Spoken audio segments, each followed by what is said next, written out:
1968. In a Harlem diner filled with witnesses, Bumpy Johnson was offered $100,000 to step aside and let the Mafia take over. The money sat on the table while the room went quiet because everyone understood what refusal would cost. Minutes later, Bumpy collapsed, and days after that, 5,000 people filled his funeral while the Mafia never crossed Harlem's line.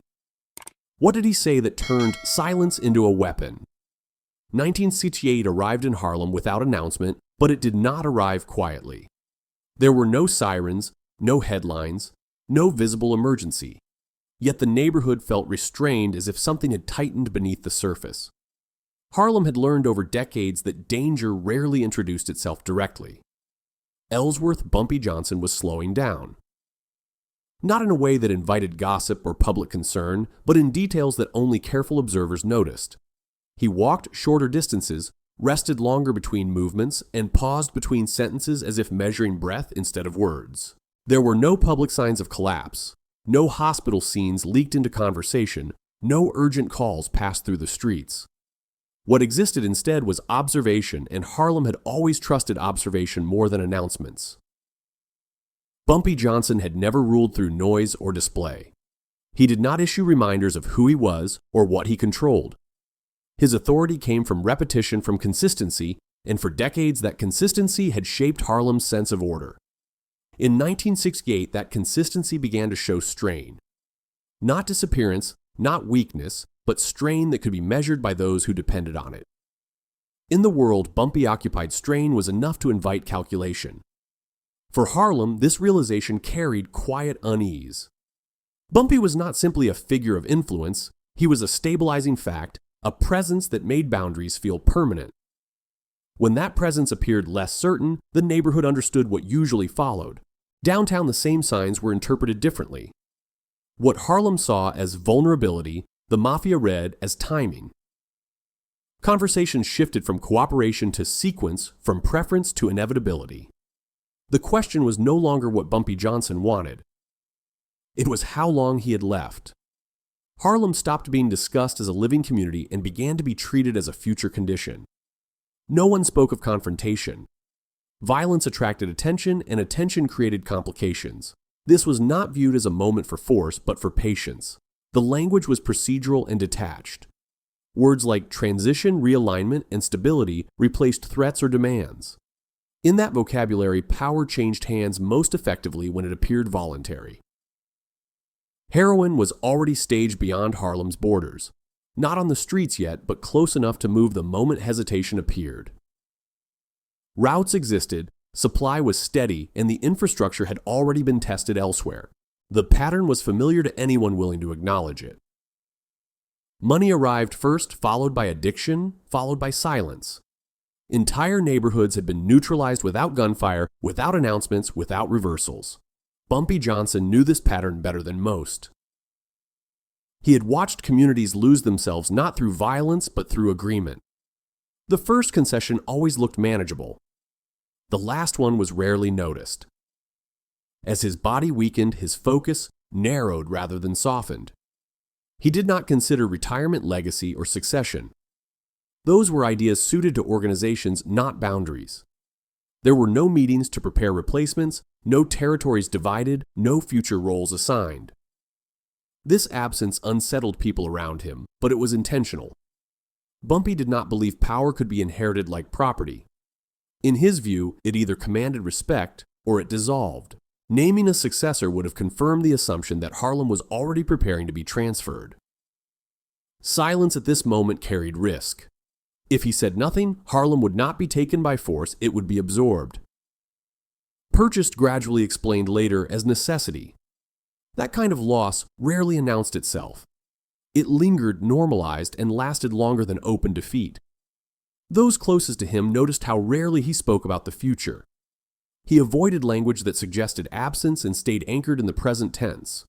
What mattered was not what came after him, but what happened while he was still visible. The Mafia mistook this restraint for fatigue. They saw a man conserving energy and assumed resistance had softened. In their experience, this was when money became most effective. To them, silence meant permission. They failed to recognize that silence had always meant something else where Bumpy Johnson was concerned. He understood exactly how this moment would be recorded if he allowed it to pass. Newspapers would describe shifting markets, police would cite evolving conditions, and outsiders would say Harlem had adapted. No one would write that its future had been sold quietly. That outcome was unacceptable. The body was failing, he did not dispute that, but the position had not changed. Harlem was not available for negotiation, inheritance, or convenience. Pain arrived more often now. Rest lasted shorter, and the clock no longer felt abstract or distant. Still, the line remained where it had always been. Some advised caution and rest. They spoke carefully as if calm itself might extend time. Bumpy listened, but he understood that comfort and safety were rarely aligned. He had seen too many men fade peacefully while their neighborhoods paid afterward. Quiet endings often produced the loudest consequences. If the end was approaching, it would not be ambiguous. The calculation was not survival, but clarity. Harlem would not be left guessing. By the time the Mafia prepared to move, they believed they were dealing with inevitability. They prepared money instead of threats, procedure instead of force. They expected cooperation disguised as dignity. They did not understand the man they were approaching. Bumpy Johnson had already accepted the limits of his body. He had accounted for pain, fatigue, and time. What he would not accept was Harlem's. Men who fear death look for terms, while men who have already faced it draw boundaries they do not intend to explain. That distinction shaped everything that followed. The morning was approaching, and the money had already been counted. Harlem, watching, waiting, did not yet know that its future was about to be decided quietly without a single shot fired. Wells' restaurant did not advertise itself as neutral ground, but it had functioned that way for years. It was public enough to discourage sudden violence and ordinary enough to avoid attention. Men who understood consequence chose it precisely because nothing dramatic ever happened there. Bumpy Johnson had been coming to Wells long before that morning. Same general hours, same habits, the same quiet recognition from staff who knew better than to ask questions. Routine for him was not comfort. It was a way of keeping variables under control. By the time he arrived in 1968, the place was already awake. Coffee moved steadily across tables, plates scraped, and conversations overlapped just enough to blur into background noise. Wells looked like any other Harlem diner, which was exactly why it had been chosen. The three men arrived separately. Each came within minutes of the others, never together, never acknowledging one another at the door. Staggered arrivals reduced attention and signaled coordination without visibility. They did not resemble a delegation. One spoke when necessary, one listened carefully, and one watched the room without appearing to. Later accounts never agreed on who held authority, but all agreed the roles had been decided before they sat down. They were not dressed to intimidate. No visible weapons, no urgency, no theatrical confidence. They carried themselves like men who expected agreement, not resistance. One of them brought the briefcase. It was plain dark and heavy enough to be noticed without being opened. In rooms like this, weight communicated intent more clearly than language. They selected a table with clean sightlines and minimal traffic. Close enough to Bumpy to avoid confusion, far enough to avoid provocation. The placement suggested intention without invitation. Bumpy Johnson did not react when they sat down. He did not greet them or ask why they were there. His posture remained unchanged, as if their presence confirmed something he had already anticipated. The conversation did not begin immediately. Orders were placed, menus touched, and time was allowed to pass. In their world, haste was a sign of uncertainty. When the briefcase was set beside the table, no one spoke. It was placed carefully, not pushed, not emphasized. The message arrived visually before it arrived verbally. The offer came without flourish. $100,000 in cash available, immediately clean and unencumbered. No conditions were listed aloud because none needed explanation. The amount was deliberate. Large enough to signal respect, restrained enough to sound reasonable. It was designed to feel like recognition rather than surrender. Then came the second part. 30% of all heroin profits moving through Harlem, ongoing and guaranteed. Not a one-time payment, but a structure. The word partnership was never used.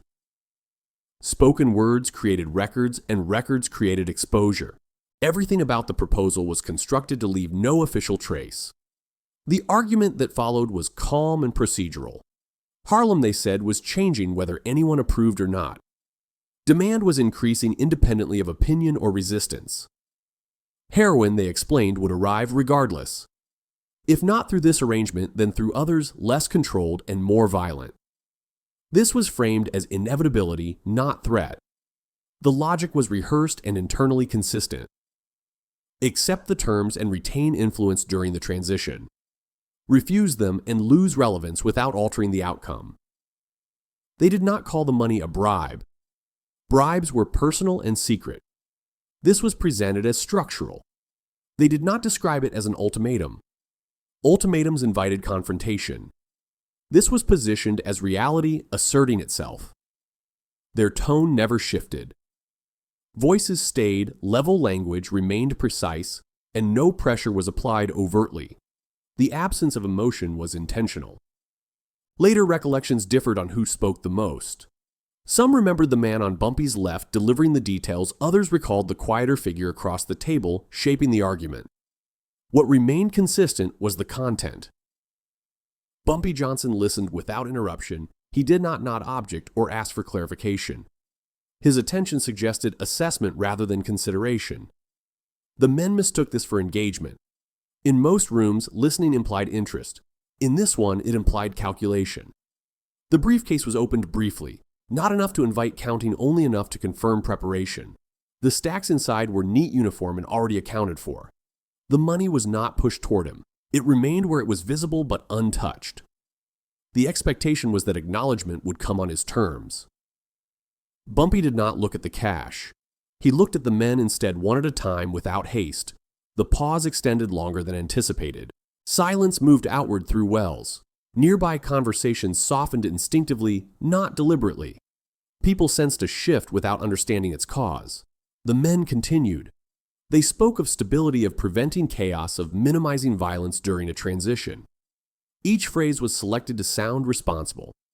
They framed themselves as administrators, not intruders, as caretakers stepping in where time had created uncertainty.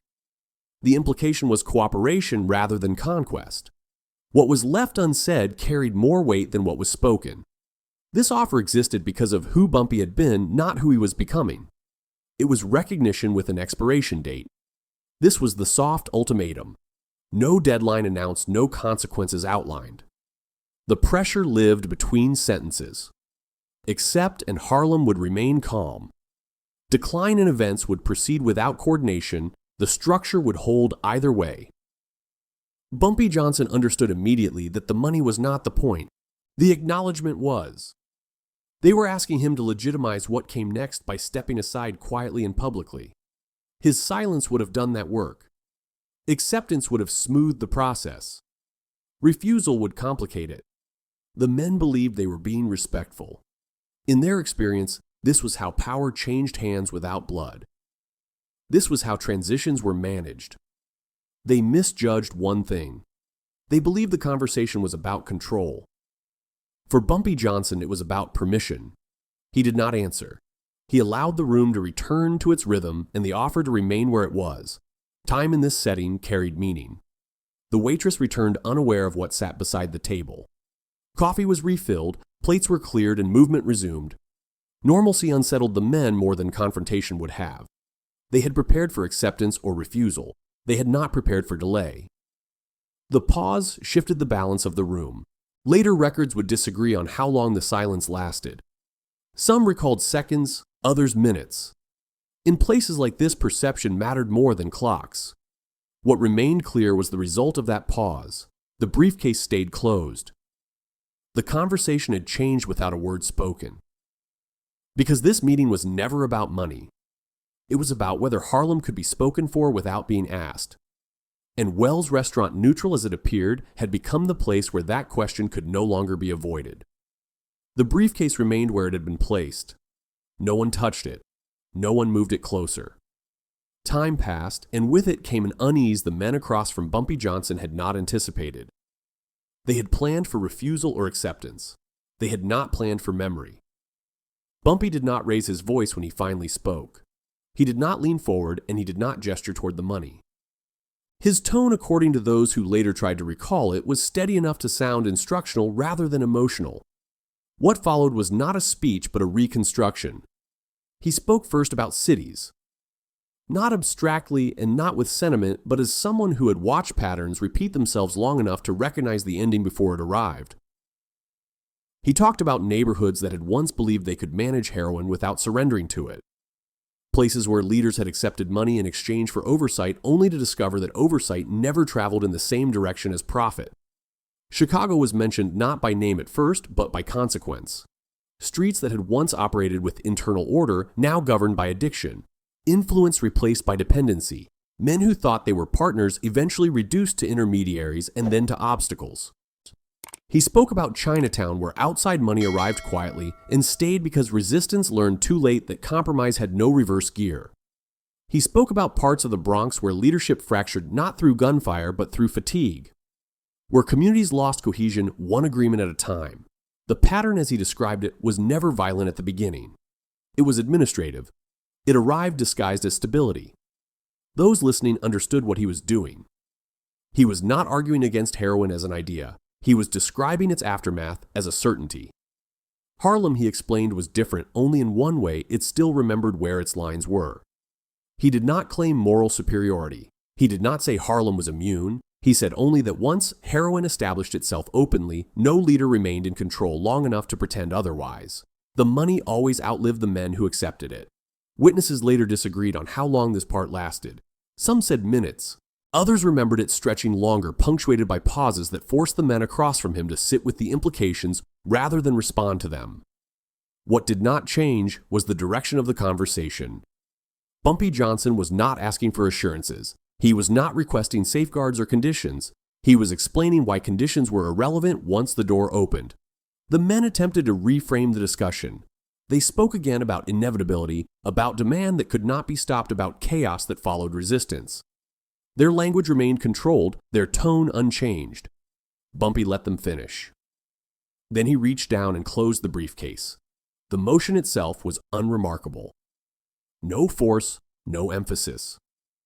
Just a firm click, audible enough to be heard at the table and nowhere else. The action carried more weight than any threat could have. That sound marked the end of negotiation. The men froze, not because they felt endangered, but because the sequence had broken. Closing the briefcase was not a refusal of money. It was a refusal of premise. Later accounts differ on whether he spoke before or after that motion. Some remembered the words coming first, others insisted the sentence followed the click. What remains consistent is how it was remembered. Harlem doesn't bow. It was not shouted. It was not delivered as a challenge. It landed the way a conclusion lands when it has already been reached. There was no elaboration. No explanation followed. No conditions were added. The sentence was not meant to persuade. It was meant to define. The men waited for more. None came. In rooms like that, threats usually followed refusal. Counteroffers followed hesitation. Bargaining followed silence. None of those patterns appeared. Bumpy Johnson did not threaten retaliation. He did not outline consequences. He did not raise the cost of refusal. He did not even restate his position. The line had been drawn, and lines once drawn were not discussed. The men attempted one final adjustment. They spoke about respect, about legacy, about ensuring that Harlem remained calm after Bumpy was gone. The implication was careful, but clear. This was not about today, but about what came after. Bumpy did not engage with the future they described. He did not say, "after I'm gone." He did not say, "when things change." He spoke only in the present tense. Harlem, he said, was not available. That was all. The waitress returned again, unaware of the wait now sitting at the table. Plates were cleared. Coffee was refilled. The room resumed its rhythm, indifferent to the boundary that had just been enforced. The men across from him did not leave immediately. They sat, recalibrating. For the first time since arriving, they were unsure which move came next. They had expected resistance framed as fear. They had expected negotiation disguised as dignity. What they encountered instead was refusal without urgency. That unsettled them more than shouting would have. Power, as they understood it, relied on leverage. Money was leverage. Time was leverage. Violence, when necessary, was leverage. Boundaries were supposed to be flexible. This one was not. Later internal accounts would disagree on how dangerous that moment felt. Some claimed it was tense, others remembered it as eerily calm. What remains consistent is that no one reached for a weapon and no one raised their voice. The absence of escalation was the escalation. By closing the briefcase, Bumpy Johnson had removed the conversation from their control. There was no longer an exchange to manage. There was only a fact to account for. Harlem would not legitimize what came next. The men eventually stood, not abruptly, not angrily. Movements were controlled, deliberate. They did not reclaim the briefcase immediately. Leaving it would have suggested defeat. Taking it too quickly would have suggested retreat. They chose something in between. As they prepared to leave, there were no final warnings, no parting threats, no promises of return. Silence filled that role. Outside, the city continued without interruption. Traffic moved, pedestrians passed. Harlem did not react because Harlem had not yet been informed. That would come later. Inside Wells' restaurant, the briefcase was gone. The table returned to its ordinary function. Nothing in the room indicated that a line had been crossed and held. But for the men who had carried that offer, something fundamental had shifted. They had come believing money defined power. They left having encountered something that did not respond to it. Later accounts, fragmented, unofficial, sometimes contradictory, would attempt to capture what had been said. Some words would be added, others removed. Memory would sharpen certain moments and blur others. What remained consistent across all versions was this: the briefcases stayed closed, and the offer did not move the line. There had been no threats, no bargaining, only a boundary. And boundaries, once enforced publicly, did not need to be defended loudly. The men would return to Chicago with the money intact and the problem unresolved. Harlem, for the moment, remained unchanged. But something else had been decided in that quiet diner. Power, they realized too late, did not belong to the highest bidder. It belonged to the one who knew where to stop. The moment did not arrive with drama. It arrived with absence. Bumpy Johnson stopped responding. No one in Wells' restaurant heard a sound that marked the change. There was no crash of a chair, no sharp intake of breath, no raised voice. Cups still touched saucers. Conversations continued for a second too long. What failed was not the room, but the body seated at the table. Witnesses would later disagree on the first visible sign. Some remembered his hand tightening against the tabletop knuckles, whitening before loosening again. Others recalled his shoulders dipping as if he were adjusting himself in the chair. A few could not identify any movement at all, only the realization arriving late that he was no longer present in the moment. What they did agree on was timing.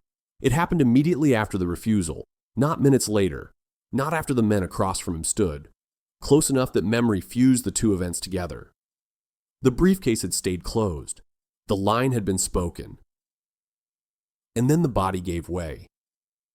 Bumpy Johnson leaned forward. For a brief span of time, seconds according to some, longer according to others, no one moved. In public spaces, hesitation is not confusion, it is disbelief. Wells was full of people, and each of them waited for someone else to be certain first. The Mafia representatives did not rise. That hesitation mattered more than any gesture they could have made. They were suddenly trapped inside the most dangerous kind of space, a public one. The diner was crowded, the windows open to the street, the door only a few steps away but impossible to reach without being noticed. Any sudden movement would have drawn attention they could not control.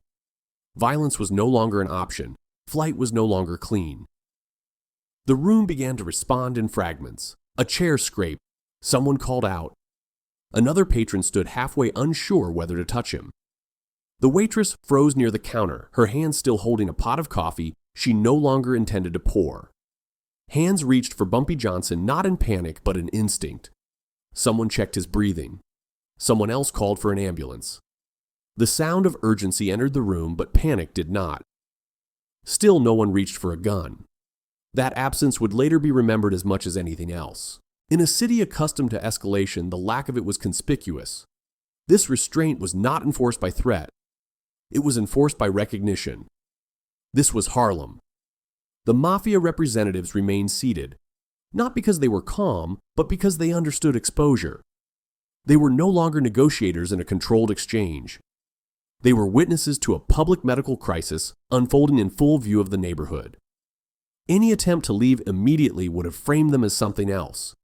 The room changed as people began to realize who was seated at the table. Conversations stopped. Heads turned. A silence spread, not ordered, not demanded, but instinctive. Word traveled faster than phones. Someone stepped outside. Someone else spoke quietly to a man near the door. Faces appeared within minutes, not rushing in but looking carefully, counting, assessing. Men associated with Bumpy Johnson arrived without being summoned. They did not burst through the entrance. They did not announce themselves. They took positions instead by the door near the walls, close enough to the table to establish presence without claiming the space. A perimeter formed without instruction. No weapons were visible. Their arrival altered the atmosphere immediately. Not because they threatened violence, but because everyone in the room understood what discipline looked like. This was not a moment to be seized. It was a moment to be protected. The Mafia representatives understood it as well. They were now seated inside a space they did not control, surrounded by witnesses who did not fear them, observed by men who had no interest in escalating something that would damage Harlem in public. If violence occurred now, it would not read as power. It would read as intrusion. Paramedics arrived to a room that had already decided its tone. Bumpy Johnson was lifted carefully, his body handled with deliberation, as if speed itself would have been a violation. Some remembered hearing instructions spoken quietly. Others remembered only the sound of equipment being unfolded. What no one disputed was the outcome. He did not regain consciousness. The Mafia representatives did not speak. Accounts differ on whether anyone addressed them directly. Some witnesses believed a few words were exchanged. Others insisted there was no interaction at all. What remains consistent is that no accusations were made and no gestures were directed toward them. The absence of blame was deliberate. Bumpy Johnson had not accused them of anything, and his people would not rewrite that moment. As the stretcher was wheeled toward the door, the room parted without instruction. Heads lowered. Conversations ceased entirely. For a brief moment, Wells' restaurant felt less like a diner and more like a courtroom that had adjourned without verdict. It was then, according to later accounts, that a message moved through the room. Not announced, not shouted. A simple directive passed quietly. There would be no retaliation. Some remembered it as an instruction delivered directly. Others described it as an understanding that required no words. However it traveled, it held. That decision mattered more than anything that followed. In the absence of retaliation, the Mafia representatives were left without leverage. They had likely anticipated confusion, anger, or accusation. What they encountered instead was control. Harlem did not erupt. Harlem did not threaten. Harlem did not demand blood. That restraint was not weakness, it was discipline.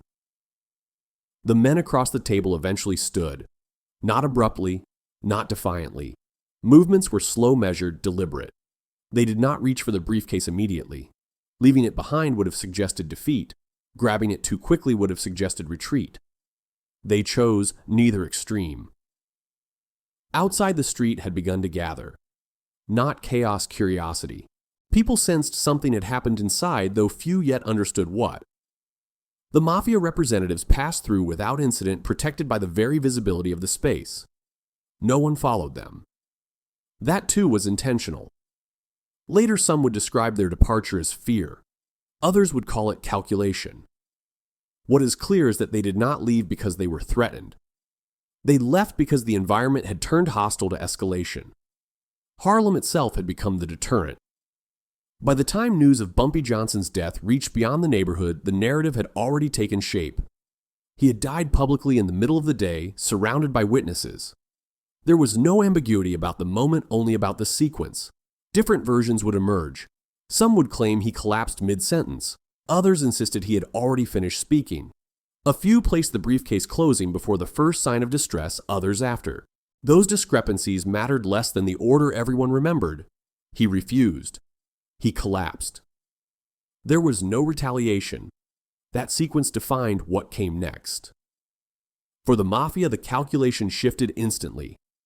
Any move into Harlem now would be filtered through that moment. Violence would not appear corrective, it would appear opportunistic.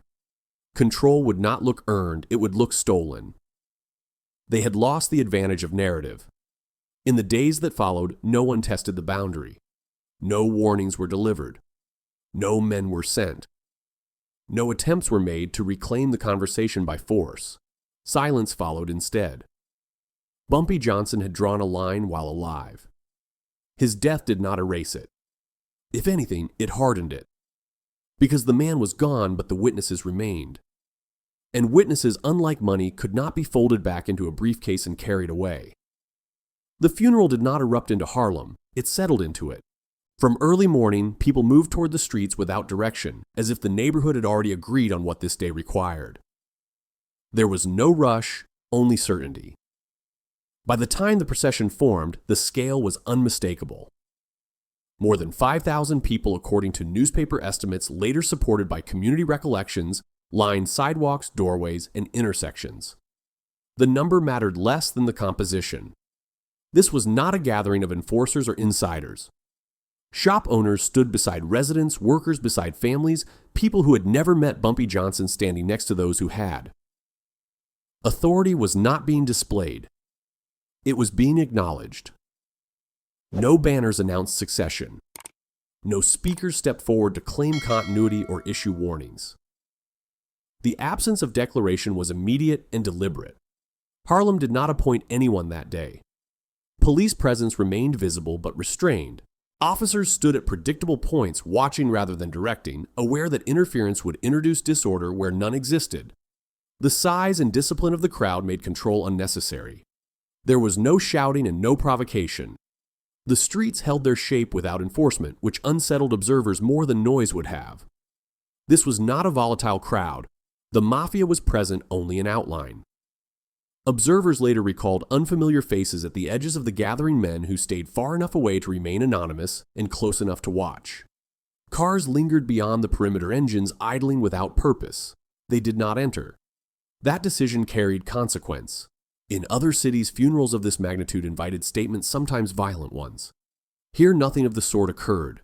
Silence was not the absence of action, it was the action. Any visible appearance would have turned the funeral into a test. Any test would have required response, and response would have drawn attention that could not be managed. The choice to stay away was calculated. The procession moved slowly, not ceremonially, but deliberately. Speed would have suggested instability, and no one was interested in projecting weakness. Each step reinforced the same message without needing explanation. There were no speeches promising protection or outlining futures. No threats were issued and no assurances were offered. Harlem did not perform continuity. That restraint created uncertainty for those watching from outside. Power usually announced itself at moments like this, clarifying hierarchy and intent. Here it refused to speak. Those who had predicted fragmentation were forced to reassess. There was no scramble for position, no visible struggle, and no public reorganization. The space where conflict was expected remained empty.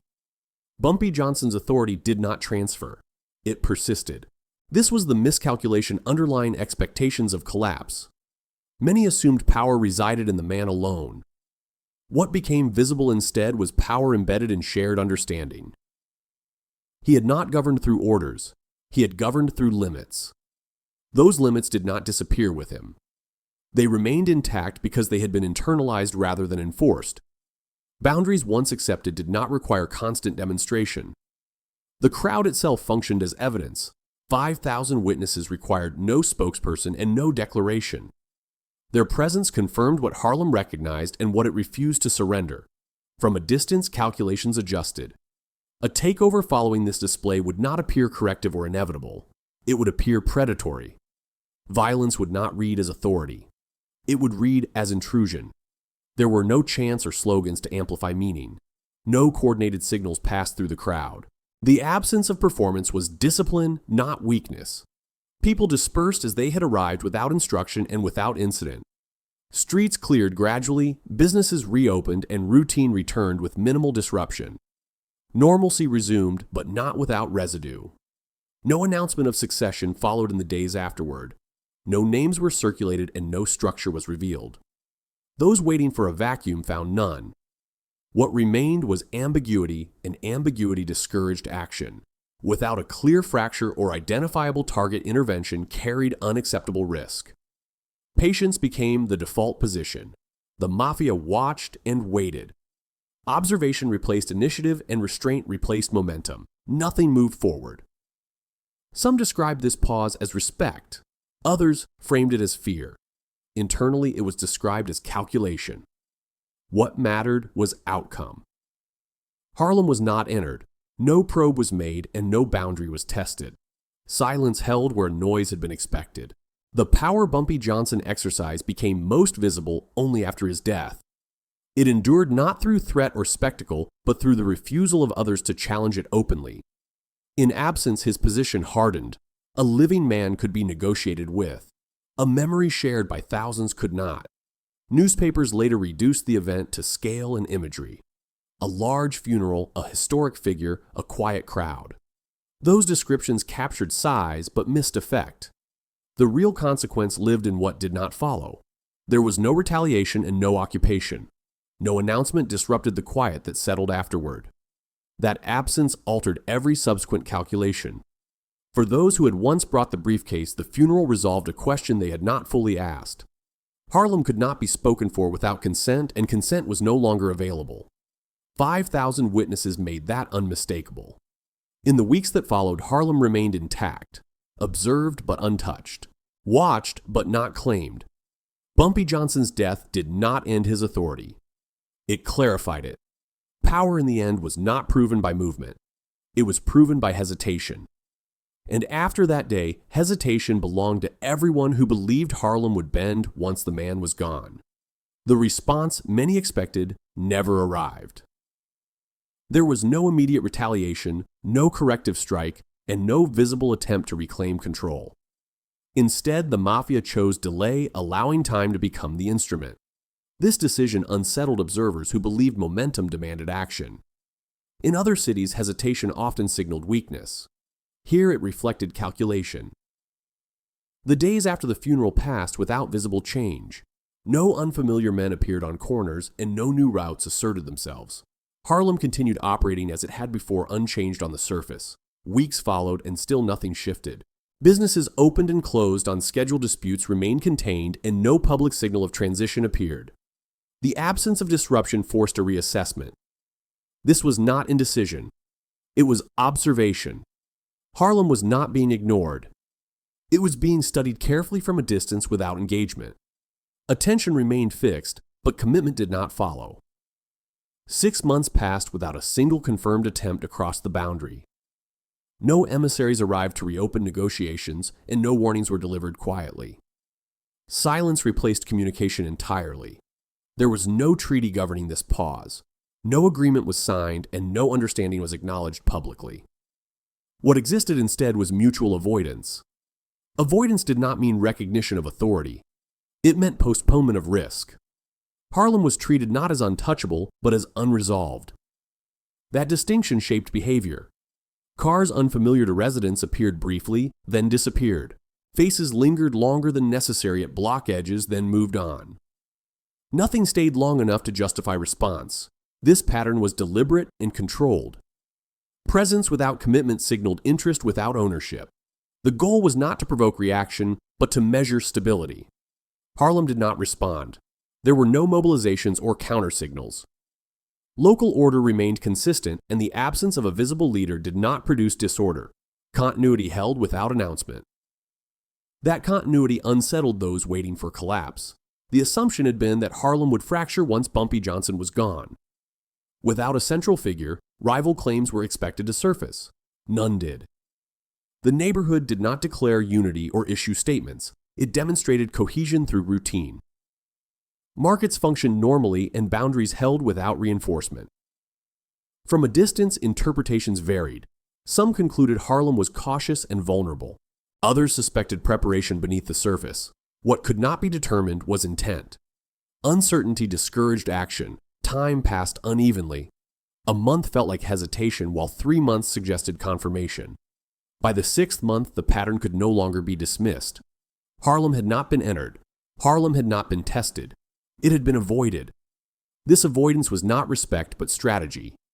Any move into Harlem now would carry disproportionate cost. Violence would appear unprovoked and influence would look imposed. Without an invitation or a visible fracture intervention, risked exposure without guarantee of control. The Mafia understood that kind of risk well. They had seen what happened when territories were entered too visibly. Attention followed and attention disrupted profit. Harlem's silence offered no justification for interference. The absence of an agreement mattered. Nothing bound either side formally, which meant nothing could be violated publicly. Each day without action reinforced the same condition. Harlem remained observed, not occupied. From within the neighborhood, the waiting was noticed but not discussed openly. People sensed scrutiny, but they did not react to it. Calm replaced fear and calm altered calculations. Fear invited pressure. Stability invited reconsideration. Predictions of takeover began to stretch. What had been expected in weeks was postponed to months, then to an undefined future. Each revision weakened the assumption that control was inevitable. The Mafia did not abandon Harlem. They suspended it. Suspension required discipline. No individual move could contradict the broader posture, and that discipline held longer than many expected. The cost of breaking it outweighed the benefit. The reason became clearer over time. Bumpy Johnson's death removed the negotiable variable. There was no longer a man to persuade pressure or discredit. What remained was a community that had demonstrated coherence under scrutiny. Coherence was expensive to disrupt. Any move against Harlem now required justification beyond profit. It demanded explanation, and explanation created records. Records invited attention. Time once used as leverage began working in the opposite direction. The longer Harlem remained intact, the less defensible intervention became. Silence hardened into precedent. This was not victory. It was containment. Harlem was not protected by force or agreement. It was protected by calculation. The Mafia's patience reflected restraint shaped by cost, not concession. Nothing forced their hand. Nothing invited it. Later interpretations would differ. Some would describe this period as respect earned, others as fear disguised as strategy. Internal accounts never fully agreed. What remained consistent was behavior.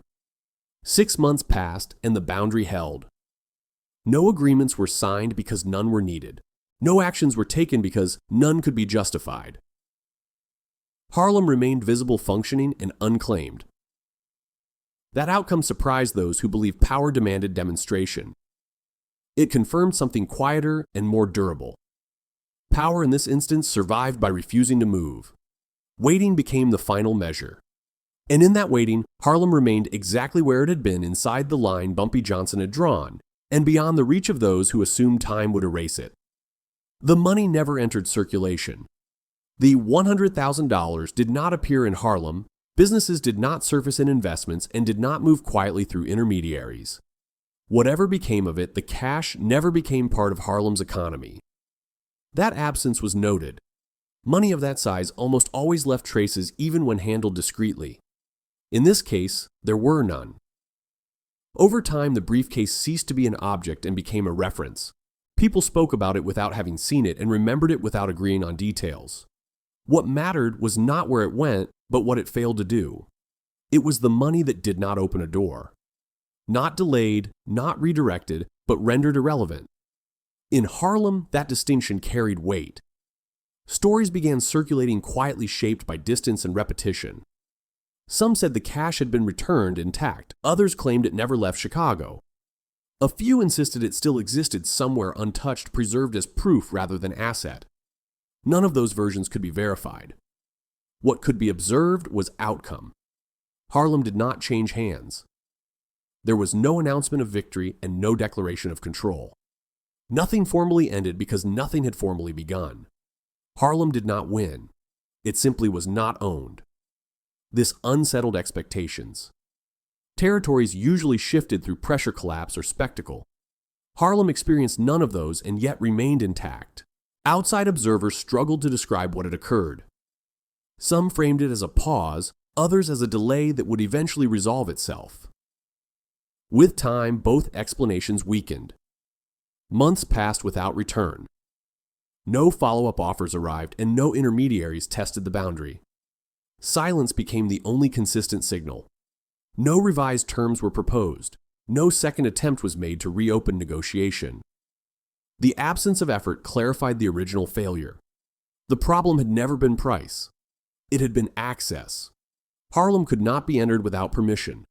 That permission had not been given, and no mechanism existed to force it quietly. This challenged a central assumption about power. Influence was expected to assert itself eventually, especially when backed by capital. Here, influence stalled. The longer the delay lasted, the more expensive intervention became. Any renewed attempt would require explanation, and explanation invited attention. Attention undermined discretion. The calculus shifted without announcement. Harlem moved from opportunity to complication. Complications were avoided, not confronted. The briefcase became shorthand for that shift. It represented the moment when purchase failed without producing retaliation. That combination was rare. Not intimidation. Not negotiation.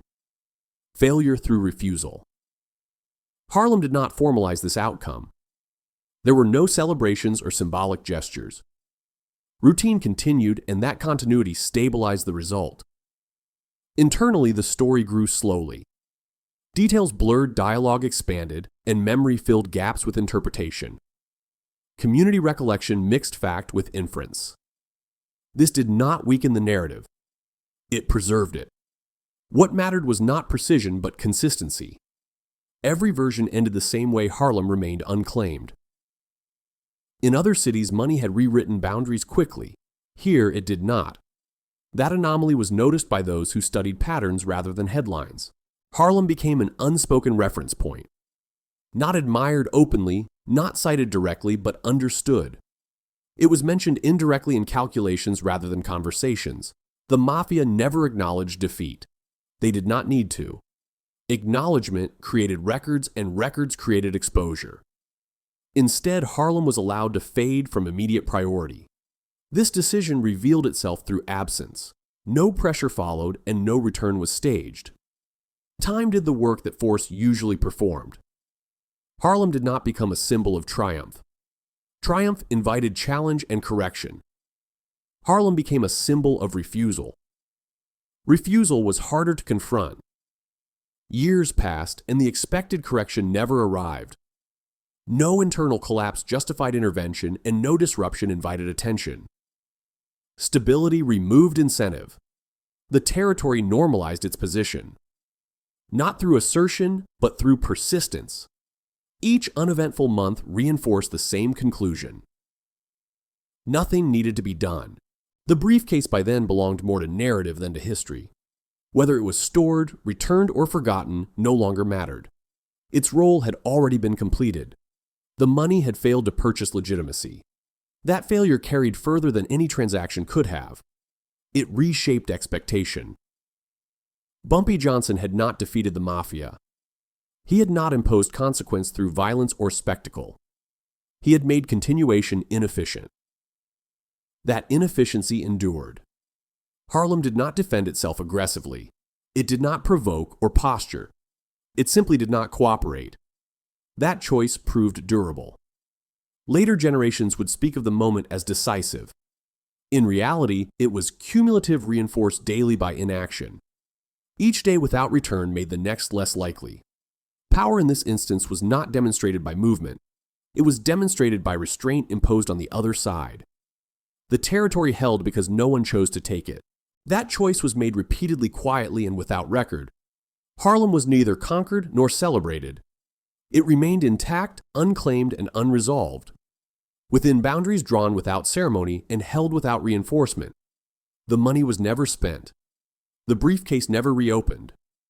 The territory remained. That outcome did not announce itself, it simply lasted. Bumpy Johnson did not defeat the Mafia. There was no reversal of power, no public humiliation, and no record of surrender. What happened instead was quieter and harder to measure. He drew a boundary that money could not cross. Not through speeches or threats, but through refusal delivered without anger or negotiation. That boundary held because it was moral, not transactional. The Mafia did not retreat because they were overpowered. They stepped back because the cost of crossing that line became unclear, unstable, and impossible to justify quietly. In their world, uncertainty was more dangerous than resistance. Harlem did not win a war.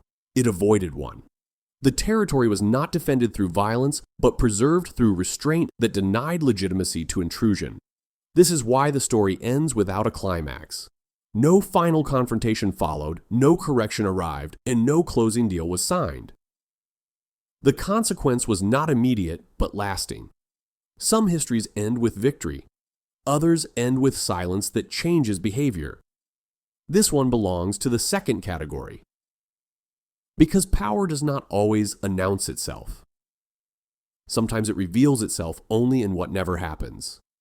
If you want to keep opening files like this, stories that were never written correctly, moments where silence carried more weight than gunfire, subscribe to the channel. Some records stay buried not because they are false, but because their consequences are still unfolding. And one final question remains unanswered on purpose. If you were offered $100,000 knowing your answer could kill you, would you have said no,